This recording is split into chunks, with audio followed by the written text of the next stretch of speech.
Welcome to the export import course. मैं इस course में कंप्लीटली आपको एक्सपोर्ट्स एंड इंपोर्ट्स किस तरीके से करना है इसके बारे में बता रहा हूँ। ये कंप्लीट कोर्स स्ट्रैटेजी मैं आने वाले 5 साल को ध्यान में रखते हुए बना रहा हूँ और ये कोर्स कंप्लीटली अपडेट होता रहेगा ताकि आपको फ्यूचर में डॉक्यूमेंटेशन से रिलेटेड और एक्सपोर्ट से रिलेटेड इंफॉर्मेशन कंटिन्यूसली आपके घर बैठे आपको मिलता रहेगा। अगर ये वीडियो आप मेरे कोर्स में देख रहे हैं तो ये कंप्लीट कोर्स देखिए। अगर आप ये वीडियो YouTube में देख रहे हैं तो इस वीडियो के नीचे लिंक है, वहां से क्लिक करके आप कंप्लीट कोर्स ले सकते हैं। मैं इसके अंदर completely strategies, communication strategies with importers exporters बताऊंगा, प्लस उसके साथ साथ डिमांड क्रिएशन किस तरीके से होता है और एनालाइज किस तरीके से करना है, ये सभी चीज़ों पे मैं आपको बताता रहूँगा ताकि आपको आपके प्रोडक्ट्स में या आपके मैन्युफैक्चरिंग का जो भी प्रोडक्ट कर रहे हैं उसमें बेनिफिट हो सके। तो यहाँ पे मैं आपको एक टॉपिक पे स्पेशली बता रहा हूँ, थोड़ा मैं डिस्कस करना चाहता हूँ कि मैंने काफ़ी देखा है कि काफ़ी मर्तबा देखा है कि जो न्यू एक्सपोर्टर्स होते हैं वो लोग थोड़ा मार्केट के ट्रेंड्स को देखकर थोड़ा कंफ्यूज हो जाते हैं और बहुत सारे लोग ये तो एक कॉमन क्वेश्चन आता है, मुझे बार बार लोग क्वेश्चन करते हैं कि सर डिमांड क्या है, कौन से प्रोडक्ट का डिमांड है, हम बिजनेस स्टार्ट करना चाहते हैं, कौन सा प्रोडक्ट का डिमांड है। ये जो क्वेश्चन है मिनिमम मैं से मैक्सिमम ले लीजिए, मैं अगर 5 लोग भी कांटेक्ट करते हैं या 5 लोग 10 लोग भी एक्सपोर्ट इंपोर्ट स्टार्ट करते हैं तो वो लोग में से 5-10 लोग में से कम 70 to 80% लोगों का क्वेश्चन यही होता है कि कौन सा प्रोडक्ट चूज करना चाहिए और एक्सपोर्ट का मार्केट किस चीज में है। इस चीज को पॉइंट आउट करते रहते, क्वेश्चन करते रहते हैं लोग। तो मैं यहाँ पे इसको थोड़ा क्लैरिफाई करना चाहता हूँ कि आप अगर आप बिजनेस स्टार्ट कर रहे हैं, एक्सपोर्ट इंपोर्ट बिजनेस स्टार्ट कर रहे हैं, तो किस तरीके से आप मैन्युफैक्चरिंग को किस तरीके से प्लान करना चाहिए और मार्केट के ट्रेंड्स को, मार्केट को किस तरीके से समझना है, ये मैं आपको थोड़ा क्लैरिफाई करूंगा कुछ पॉइंट्स में ताकि आपको आसानी से समझ में आए। तो चलो कोर्स की तरफ चलते हैं। फर्स्ट ऑफ ऑल यहाँ पे देखते हैं कंडक्टिंग मार्केट रिसर्च। बहुत सारे ट्रेनर्स बताते हैं कि मार्केट को रिसर्च करना चाहिए, कंडक्ट करना चाहिए, लेकिन मार्केट जब रिसर्च होता है, मार्केट का जब आप रिसर्च करते हैं तो उसके अंदर भी काफी फैक्टर्स प्ले करते हैं। ऐसा नहीं कि मार्केट रिसर्च कर लिए और चलो स्टार्ट कर दिए, प्रोडक्शन स्टार्ट कर दिए या कहीं से माल ले लिया और उसे भेजने की तैयारी कर दिए, ऐसा नहीं होता है। क्योंकि अक्सर क्या होता है, ये मार्केट का जो कंडीशन है अनस्टेबल होता है, बहुत मर्तबा इसमें स्टेबिलिटी नहीं होती है, चेंज होते रहता है, टाइम टू टाइम चेंज होता है। अगर आप मार्केट रिसर्च को सही कंडक्ट नहीं करेंगे, सही नहीं समझेंगे, तो क्या होता है कि फ्यूचर में जाकर आपको बहुत सारा प्रॉब्लम आता है, माल आपका स्टॉक पड़ जाता है, वो कोई सेल नहीं होता है, एक्सपोर्ट नहीं होता है, इस टाइप के प्रॉब्लम्स आते हैं। तो एक्चुअली होता क्या है मार्केट में। सेकेंड पॉइंट में अगर आपको मैं बताऊं कि एनालाइजिंग मार्केट ट्रेंड्स, इस चीज को आपको समझना बहुत इंपॉर्टेंट है। मार्केट ट्रेंड्स अक्सर आपने देखा होगा कि नए जो लोग हैं जो स्टार्टअप करते हैं बिजनेस, वो लोग ट्रेंड्स को किस तरीके से एनालाइज करते हैं और जो मैच्योर लोग हैं, जो ऑलरेडी बिजनेस कर रहे हैं, जो एक्सपर्ट्स हैं, वो लोग किस तरीके से एनालाइज करते हैं। देखिए नॉर्मल जो लोग होते हैं जो स्टार्टअप करते हैं वो लोग क्या करते हैं, कोई भी चीज का देखते हैं, डिमांड फेसबुक पे देखते हैं। फेसबुक के बहुत सारे ग्रुप्स है, ऐसे लिंक्डइन के ग्रुप्स है और सोशल मीडिया के ग्रुप्स है। लिंक्डइन फेसबुक के ग्रुप्स को देखकर उसके अंदर ये देखते हैं कि प्रोडक्ट का डिमांड आ रहा है, बहुत सारे लोग पोस्टिंग करते रहते हैं, ये चाहिए ये चाहिए ये चाहिए। तो उसके ऊपर देखकर बहुत सारे जो स्टार्टअप के लोग हैं वो लोग ये समझते हैं कि अरे यार ये तो प्रोडक्ट बहुत डिमांड में चल रहा है, बहुत सारे चाइना वाले पूछ रहे हैं, रशिया वाले पूछ रहे हैं, दुबई वाले पूछ रहे हैं, चलो हम ये मैन्युफैक्चरिंग करना स्टार्ट करते हैं, प्लांट लगाना स्टार्ट करते हैं। इस टाइप से प्लानिंग करते हैं और इंडस्ट्री सेटअप कर देते हैं, बहुत सारी चीजें करते हैं। लेकिन होता क्या है, कुछ समय के बाद उसका डिमांड, या ये लोग जब प्रोडक्शन करते हैं, ये लोग जब माल लाने की कोशिश करते हैं या खरीदी करते हैं, तब तक उसका डिमांड कम हो जाता है। तो स्टार्टअप में लोग क्या करते हैं, जो चीज दौड़ती हुई नजर आती है, जो भागती हुई दिखती है मार्केट में, ग्रुप्स में जो पोस्टिंग बार बार होता है, उसको देखकर ट्रेंड्स को ये समझते हैं कि ये तो बहुत डिमांड में प्रोडक्ट है। लेकिन काफी मर्तबा ऐसा होता है कि वो ट्रेंडिंग प्रोडक्ट होता नहीं है। क्यों नहीं होता है, उसका रीजन है, मैं बताता हूं। साइकोलॉजिकल अगर आप देखेंगे तो जब कोई चीज स्टार्ट होती है तो बड़े बड़े जो लोग होते हैं, जो बड़े बड़े बिजनेसमैन होते हैं, उसे करना स्टार्ट करते हैं।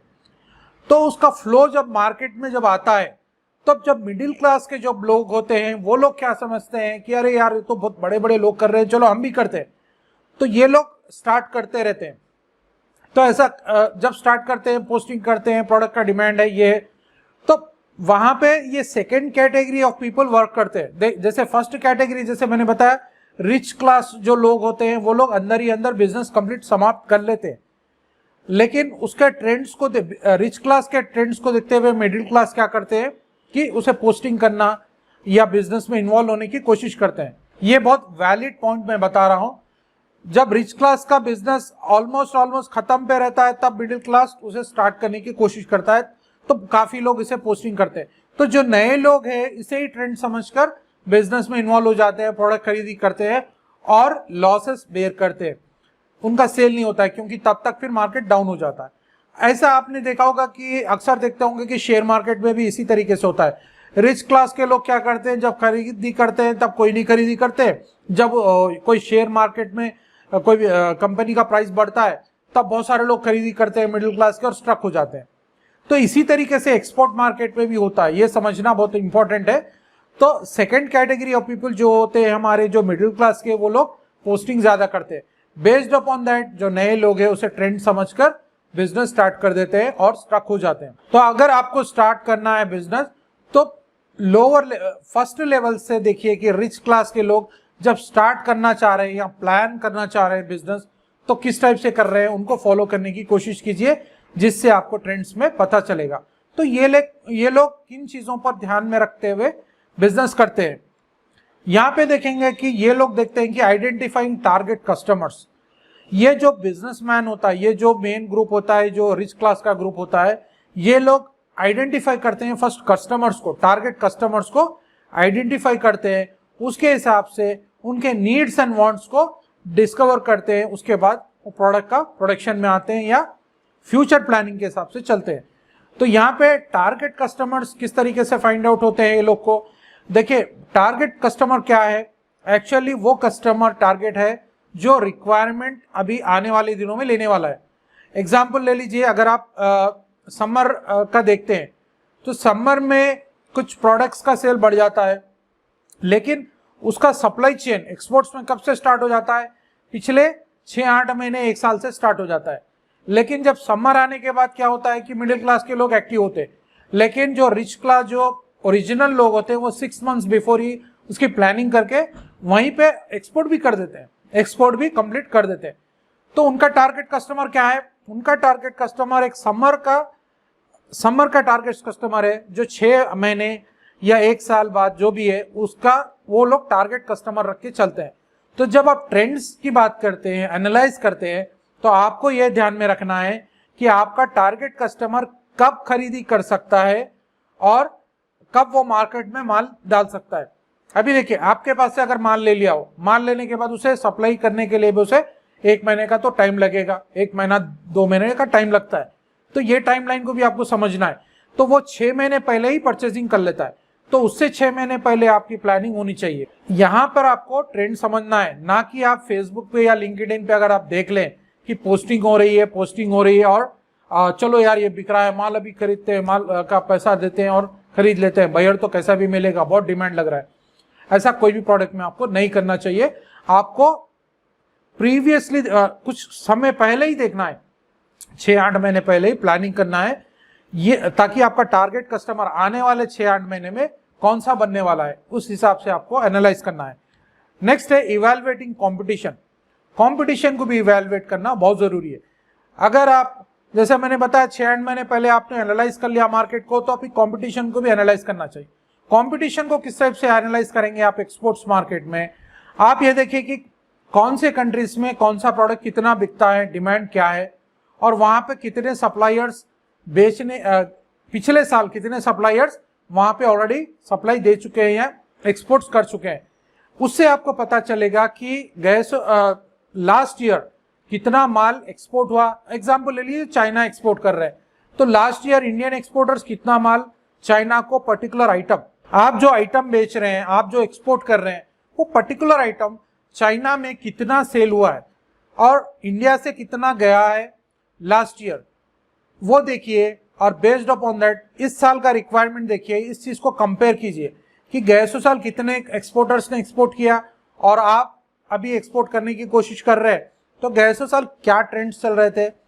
लास्ट ईयर का अगर आप डेटा देखकर एनालाइज करने की कोशिश करेंगे तो थोड़ा नेक्स्ट ईयर कमिंग ईयर्स के बारे में थोड़ा आपको आइडिया मिलेगा। तो इस तरीके से आपको कंपटीशन को एनालाइज करना है, लास्ट 1-2 ईयर्स में क्या चल रहा है और आने वाले ट्रेंड में, आने वाले साल में क्या चल रहा है, इसको थोड़ा कंपेयर करके करने की कोशिश कीजिए। बहुत सारे साइट्स अवेलेबल है ऑनलाइन पे, आप चेक कर सकते हैं। चाइना के मार्केट को सेलेक्ट करना है तो आप गूगल कर ले सकते हैं और वहां से आप चेक कर सकते हैं कि कितना मार्केट था, गए साल कितना था, पर्टिकुलर आइटम कितना सेल हुआ, चाइना की मार्केट में कितना क्या, बहुत सारे आप देख सकते हैं, उससे आपको नॉलेज मिल जाएगा। तो यहाँ पे आपको इवेलुएट करना बहुत जरूरी है। अगर कंपटीशन ही नहीं है, अगर आपने कंपेयर सही नहीं किया, लास्ट ईयर के फिगर्स को आपने देख लिया कि यार लास्ट ईयर तो बहुत माल बिक गया लेकिन इस साल कंपटीशन ही अगर नहीं है, लास्ट ईयर के फिगर्स को देखकर आप इस मरतबा मैन्युफैक्चरिंग करना स्टार्ट कर दिए या सप्लायर से माल ले लिए, तो आपका माल नहीं बिक सकता है, क्योंकि इस साल भी कंपटीशन होना चाहिए। उसके साथ साथ लास्ट ईयर का जो कस्टमर बेस बना हुआ है वो कितना चल रहा है, मतलब उसके रिलेशनशिप क्या चल रही है, कितने एक्सपोर्टर्स एग्जैक्टली एक्सपोर्ट कर चुके हैं, इस चीज का भी डेटा आपको कस्टम्स के डेटा में मिलता है। कस्टम्स के रिपोर्ट्स आप ले लीजिए, वहां से डेटा लीजिए, वहां से आपको बहुत सारा इंफॉर्मेशन मिलेगा, उसको कंपेयर करके आप एक्सपोर्ट मार्केट में उतरेंगे तो आपको बहुत सारा बेनिफिट हो सकता है। एक्सेसिंग डिमांड फॉर प्रोडक्ट और सर्विस, सेम थिंग है, यहाँ पे भी डिमांड को आपको देखना बहुत जरूरी है और जो सर्विसेज आप देना चाह रहे हैं उसका डिमांड है नहीं है, उसको आप देख लीजिए। तो यहाँ पे मैं यहाँ पे मेन इंपॉर्टेंट आपको ये समझाना चाह रहा था कि ट्रेंड्स जो होते हैं वो सीजनल भी होते हैं और लॉन्ग टर्म भी होते हैं। अब अगर मेटल्स का ले लीजिए, मेटल्स का सीजन क्या होता है, जैसे कि बारिश के दिन ज्यादा है तो वहां पे कंस्ट्रक्शन थोड़ा रुक सकता है, तो कंस्ट्रक्शन का डिमांड कम हो सकता है, तो उस सीजन में थोड़ा कम ही माल बिकता है। लेकिन अगर मान लीजिए समर सीजन है या दूसरे सीजन में मेटल्स का भी ज्यादा चलता है। ऐसे ही बहुत सारे कोट्स है या फिश टाइप जैसे सी फूड वगैरह है, या सी फूड भी कुछ लोग क्या है, कुछ जैसे हॉट वेदर में सी फूड ज्यादा यूज नहीं करते हैं लोग, तो उस हिसाब से भी आपको काम करना है। और एक चीज मैं ये बताना चाहता हूँ कि जो सेलर्स होते हैं, जो सप्लायर्स होते हैं, वो लोग समझते हैं कि ये तो बकरा आ गया, नया बंदा है, इसे पता नहीं है, चलो यार इसे माल बेच देते हैं, तो ऐसा बेच भी देते हैं। लेकिन आपको समझना है कि कब माल खरीदी करना बहुत इंपॉर्टेंट है। अगर एग्जांपल ले लीजिए, अब समर में सी फूड, जैसे मैंने बताया कि समर में सी फूड जो गर्म होता है ज्यादा लोग यूज नहीं करते, उस टाइम पे सप्लायर्स क्या करते हैं, नए लोगों को माल बेचने के लिए वो नए लोगों को माल सस्ते दामों पर भी बेचने की कोशिश करते हैं। तो नए लोग क्या समझते हैं कि यार सस्ते में मिल रहा है, चलो माल तो उठा लेते हैं, तो वहां पे क्या होता है, आपका माल स्टक होता है क्योंकि उसके सेल्स की डिमांड नहीं होती है। तो इस चीज को भी समझना है कि सप्लायर्स भी गैम्बलिंग करते हैं, और बायर्स भी करते हैं। तो ये बायर्स और सप्लायर्स के बैलेंस को देखते हुए आपको बिजनेस को बढ़ाना है और डिमांड को समझना है। आप कभी भी एक काम कीजिए, आप पहले ये डिमांड देखने के बाद, समझने के बाद ही अपना जो कमाया हुआ पैसा या कहीं से लोन ले रहे वो पैसा आप सप्लायर को दीजिए, तब तक आपके पास ही रखिए, नहीं तो आपका पैसा पूरा लॉस हो सकता है और आप बहुत दिन तक आगे नहीं बढ़ सकते हो। तो इसके एक्सपोर्ट मार्केट में बहुत बड़ा रिस्क भी हो जाता है, तो इस बात को ध्यान में रखना बहुत जरूरी है, प्रोडक्ट डिमांड एंड सप्लाई को। इन बातों को ध्यान में रखते हुए आप बिजनेस कीजिए, आपको बहुत अच्छे प्रॉफिट्स आएंगे। अगर आप ये वीडियो यूट्यूब पे देख रहे हैं तो कंप्लीट कोर्स से रिलेटेड वीडियो भी बहुत सारे अलग डिफरेंट वीडियोस अवेलेबल है, वो देखिए आप। कोर्स से रिलेटेड वीडियो इस वीडियो के नीचे लिंक है, वहां से आप ले सकते हैं और ज्वाइन कर सकते हैं, जिसमें मैंने कंप्लीट इंटरनेशनल स्ट्रैटेजीज पे डिस्कस किया है, प्लस उसके साथ साथ आप एक्सपोर्ट इंपोर्ट बिजनेस को किस तरीके से स्टार्ट करना है और बढ़ाना है, कंप्लीट कोर्स में आप फॉलो कर सकते हैं। All the best, thank you.